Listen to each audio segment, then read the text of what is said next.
नमस्कार दोस्तों, आज हम आपके लिए लाए हैं मापन और मात्रक। हम इस वीडियो में मापन और मात्रक के बारे में विचार करेंगे। सबसे पहले यह जान लें कि भौतिक राशियाँ जो होती है वह कितने प्रकार की होती है। भौतिक राशियाँ जो होती है वह मुख्यतः दो प्रकार की होती है। एक को कहते हैं मूल भौतिक राशि, जिसको फंडामेंटल फिजिकल क्वांटिटी भी कहेंगे, और दूसरा जो होगा वह व्युत्पन्न मात्रक या डिराइव फिजिकल क्वांटिटी कहेंगे। तो एक होगा मूल भौतिक राशि, दूसरा होगा व्युत्पन्न भौतिक राशि।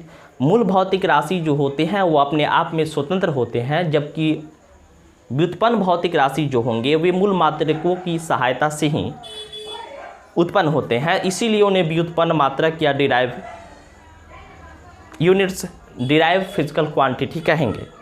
अब इन मूल भौतिक राशि और व्युत्पन्न भौतिक राशि का स्टैंडर्ड पैमाना जो होता है उसको हम लोग मात्रक कहते हैं।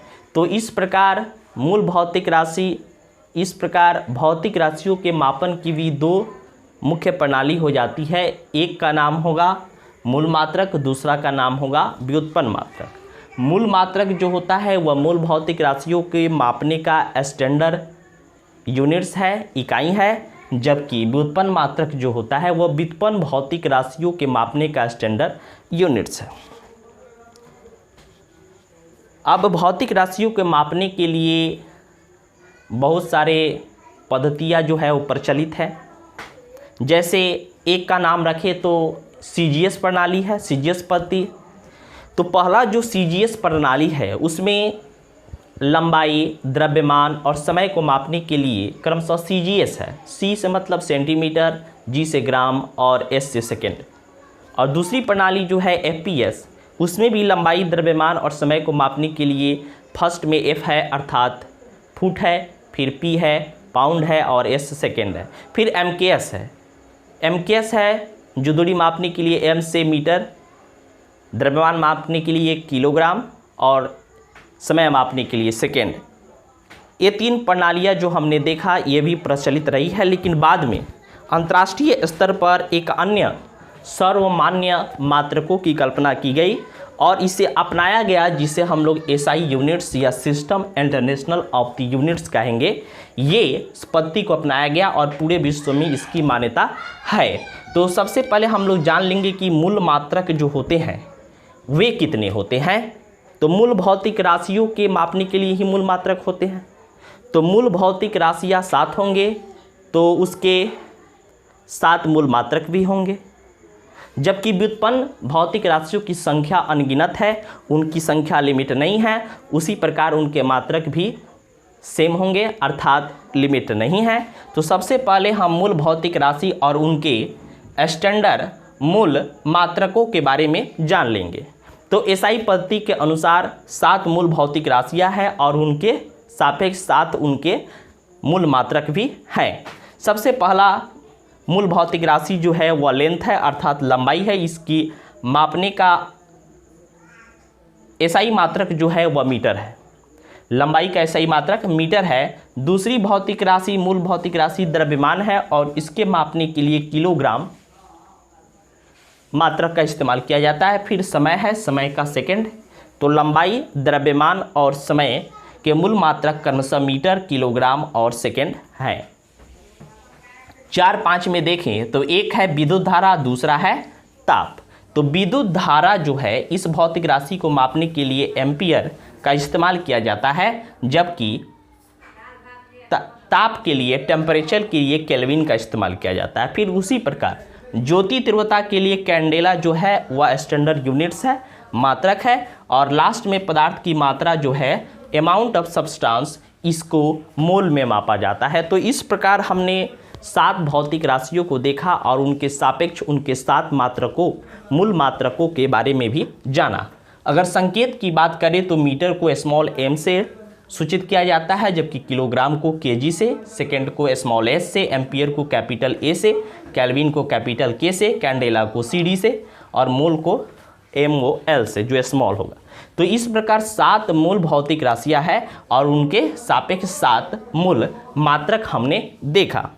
दो और मूल मात्रकों की कल्पना की गई है, जिसे संपूरक मात्रक या सप्लीमेंट यूनिट्स भी कहते हैं। हालांकि अब इसकी मान्यता जो है हटा दिया गया है। हम इसे भी जान लेंगे। एक है समतल कोण, दूसरा है ठोसीय कोण। इंग्लिश में प्लेन एंगल, दूसरा है सॉलिड एंगल। प्लेन एंगल को मापने के लिए रेडियन का इस्तेमाल किया जाता है, जिसका संकेत स्मॉल RAD है, जबकि ठोसीय कोण को मापने के लिए स्टेरेडियन का इस्तेमाल किया जाता है और इसका संकेत जो है वो SR है। तो इस प्रकार हमने मूल भौतिक राशि और उनके सापेक्ष उनके मात्रकों को देखा। अब हम लोग व्युत्पन्न भौतिक राशि और उनके सापेक्ष उनके व्युत्पन्न मात्रक को भी देखेंगे और देखेंगे कि यह व्युत्पन्न मात्रक जो होते हैं वह कैसे निकाले भी जाते हैं। उनके कुछ अलग नाम भी है, वो भी हम लोग साथ में देखेंगे। सबसे पहला हम क्षेत्रफल के बारे में देखते हैं। क्षेत्रफल का फॉर्मूला हमें पता है कि लंबाई गुने चौड़ाई होता है और लंबाई को मीटर में मापा जाता है और चौड़ाई को भी मीटर में मापा जाता है। जब दोनों मीटरों को हम गुना करेंगे तो मीटर स्क्वायर होगा और मीटर जो होता है लंबाई का मूल मात्रक है। तो इस प्रकार यह 2 मीटर से ही बना के क्षेत्रफल निकाला जाता है। इसलिए यह व्युत्पन्न मात्रक या डिराइव या डेरिवेटिव यूनिट्स हुआ। अब हम आयतन के देखते हैं। आयतन अर्थात वॉल्यूम, इसका जो सूत्र होता है, यह आयतन निकालने का जो फॉर्मूला होता है LBH होता है। अर्थात यहाँ पे 3 गो लंबाई होता है और उसका गुणन होता है। तो यहाँ पे मीटर लंबाई का मात्रक होता है, 3 गो होगा तो मीटर क्यूब होगा। तो ये जो होंगे वे व्युत्पन्न राशियाँ और व्युत्पन्न उनके मात्रक होते हैं। तो इसी प्रकार हम सारे व्युत्पन्न भौतिक राशियों का मात्रक भी निकाल सकते हैं बड़ी आसानी से। घनत्व जिसे डेंसिटी कहते हैं, और घनत्व बराबर जो होता है द्रव्यमान बटा आयतन होता है, मास बटा वॉल्यूम होता है। मास को हम केजी में मात्रक लिखते हैं, जबकि वॉल्यूम के लिए हम लोग अभी निकाला मीटर क्यूब में। तो इस प्रकार केजी M-3 हो जाएगा। मीटर क्यूब जो नीचे है ऊपर जाएगा तो माइनस में चला जाता है। तो इसी प्रकार अगर चाल को देखें तो चाल बराबर दूरी बटा समय होता है, डिस्टेंस बटा टाइम। डिस्टेंस को मीटर में मापते हैं और टाइम को सेकेंड में, SI मात्रक जो होता है सेकेंड होता है। तो M/S या MS-1 होगा। तो इस प्रकार हम लोग व्युत्पन्न मात्रकों को अभी देख रहे हैं। फिर उसी तरह अगर वेलोसिटी की बात करें तो वेलोसिटी बराबर भी होता है विस्थापन बटा टाइम, डिस्प्लेसमेंट बटा टाइम इंटरवल। तो डिस्प्लेसमेंट को भी मीटर में और टाइम को सेकेंड में, तो M/S MS-1। तो चाल और वेग का एक ही मात्रक होता है MS-1 या मीटर पर सेकेंड। उसी प्रकार अगर एक्सीलरेशन की बात करें, त्वरण की बात करें, तो त्वरण का जो फॉर्मूला होता है परिभाषा के अनुसार वेग अंतराल बटा समय। वेग को हम v से सूचित करते हैं, समय को t से। v को हमने अभी निकाला कि मीटर पर सेकेंड और समय का सेकेंड होता है, 2 सेकेंड नीचे हो जाएगा तो मीटर पर सेकेंड स्क्वायर हो जाएगा या MS-2 हो जाएगा। तो इस प्रकार त्वरण का मात्रक जो होता है वो मीटर पर सेकेंड स्क्वायर होता है। उसी प्रकार अगर बल की बात करें तो बल जो होता है वह द्रव्यमान गुने त्वरण का गुना होता है। तो द्रव्यमान को m से और त्वरण को a से, द्रव्यमान को हम kg में व्यक्त करते हैं और एक्सेलरेशन को मीटर पर सेकेंड स्क्वायर में करते हैं। त्वरण को मीटर पर सेकेंड स्क्वायर यही निकाला हुआ था। इस प्रकार kg मीटर पर सेकेंड स्क्वायर हो जाता है। kg मीटर पर सेकेंड स्क्वायर होता है बल का मात्रक, और kg मीटर पर सेकेंड स्क्वायर जो होता है इसका एक अलग नाम रख दिया गया है जिसे हम लोग न्यूटन कहते हैं। तो सीधे ही हम बल का मात्रक न्यूटन कह सकते हैं। कभी कभी पूछ लिया जाता है 1 न्यूटन बराबर कितना होता है, तो हम बताएंगे kg मीटर पर सेकेंड स्क्वायर होता है। तो kg ये न्यूटन जो होता है किसके बराबर होता है, तो हम इसी माध्यम से निकाल सकते हैं kg मीटर पर सेकेंड स्क्वायर होता है। अब संवेग की बात करें तो संवेग मोमेंटम P बराबर mv होता है, m का kg और v का मीटर पर सेकेंड। तो kg मीटर पर सेकेंड होता है संवेग का मात्रक। इस प्रकार आवेग का भी निकाल सकते हैं, बल गुने समय अंतराल F गुना t, F का न्यूटन और टाइम का सेकेंड, न्यूटन सेकेंड जो होता है आवेग का मात्रक हुआ। उसी प्रकार दाब के बारे में देख लेते हैं। प्रेशर का फॉर्मूला होता है बल बटा क्षेत्रफल, F/A। F को न्यूटन मापते हैं, एरिया को मीटर स्क्वायर मापते हैं। इस प्रकार न्यूटन पर मीटर स्क्वायर हो जाता है। दाब का मात्रक जिसे हम पास्कल कहते हैं, न्यूटन पर मीटर स्क्वायर को हम पास्कल कहते हैं। और यही फॉर्मूला सेम प्रतिबल के लिए भी इस्तेमाल किया जाता है। प्रतिबल का भी मतलब होता है बल बटा क्षेत्रफल, उसको भी हम लोग न्यूटन पर मीटर स्क्वायर में इकाई में मापते हैं। उसी प्रकार यदि हम नेक्स्ट भौतिक राशि को, व्युत्पन्न भौतिक राशि को देखें तो यहाँ पे कार्य, ऊर्जा और ऊष्मा लिखा हुआ है। ये तीनों जो होते हैं एक ही चीज़ है, कार्य, ऊर्जा और ऊष्मा, और तीनों का फॉर्मूला जो होता है वो लगभग यही होता है। तो यह जो होगा FD, F को न्यूटन में और D को M में मापते हैं, विस्थापन को M में, तो इसका जूल होगा। न्यूटन मीटर को हम लोग जूल कहते हैं। तो कार्य के लिए, ऊर्जा के लिए और ऊष्मा के लिए मात्रक जो इस्तेमाल किया जाता है वह जूल कहा जाता है। जूल इस्तेमाल किया जाता है और एक जूल बराबर जो होता है 1 न्यूटन मीटर के बराबर होता है। उसी प्रकार शक्ति को देखें तो कार्य बटा समय होता है। शक्ति जो होता है वह कार्य बटा समय को शक्ति कहते हैं, तो कार्य को हम लोग W कहते हैं और समय को T कहते हैं। तो W को हम लोग जूल में मापते हैं और T को सेकेंड में। तो जूल पर सेकेंड जो होता है वह शक्ति का मात्रक होता है। जूल पर सेकेंड जो होता है वह शक्ति का मात्रक होता है। और जूल पर सेकेंड को हम लोग वाट भी करते हैं, अर्थात शक्ति को हम लोग डायरेक्ट वाट में भी मापते हैं। उसी प्रकार अगर बल आघूर्ण को देखें, बल आघूर्ण को जिसको इंग्लिश में टॉर्क कहा जाता है, तो यह जो होता है इसका फॉर्मूला बल गुने लांबिक दूरी होता है। और बल के लिए न्यूटन और लांबिक दूरी के लिए M, तो न्यूटन मीटर जो होता है वह बल आघूर्ण का मात्रक होता है।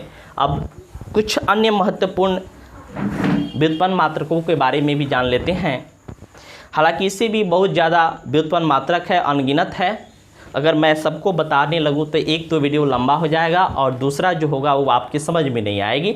यह हम लोग आगे पढ़ेंगे और सारी जैसे जैसे हम लोग भौतिक राशियों के बारे में अधिक जानकारी प्राप्त करेंगे वैसे ही उनके हम लोग मात्रक के बारे में भी जानेंगे और कौन सदिश है, कौन अदिश है, इस सारी की पहचान हम लोग धीरे धीरे और उनकी बीमारी निकालना भी आगे हम लोग सीखेंगे। तो सब जो भी बच गई हैं वो सारी की जानकारी हम लोग आगे की वीडियो में करेंगे, इसलिए घबराने की आवश्यकता नहीं है। अब नेक्स्ट देखते हैं लंबी दूरियों का मात्रक। ये तो हो गया छोटा मोटा दूरी मापने के लिए हमने अभी देखा। बहुत लंबी दूरियों का मापना हो तो वह उनके लिए किस मात्रक का इस्तेमाल किया जाता है? क्या यही मात्रक उसके लिए सफिशिएंट है? जी नहीं, यह उसके लिए सफिशिएंट नहीं है। इसके लिए हम दूसरी मात्रकों का प्रयोग करते हैं। जैसे सूर्य से पृथ्वी की दूरी निकालना हो तो इसके लिए खगोलीय इकाई आता है, एस्ट्रोनॉमिकल यूनिट जिसे AU कहा जाता है। यह इस्तेमाल किया जाता है, प्रकाश वर्ष इस्तेमाल किया जाता है, पार्सेक इस्तेमाल किया जाता है।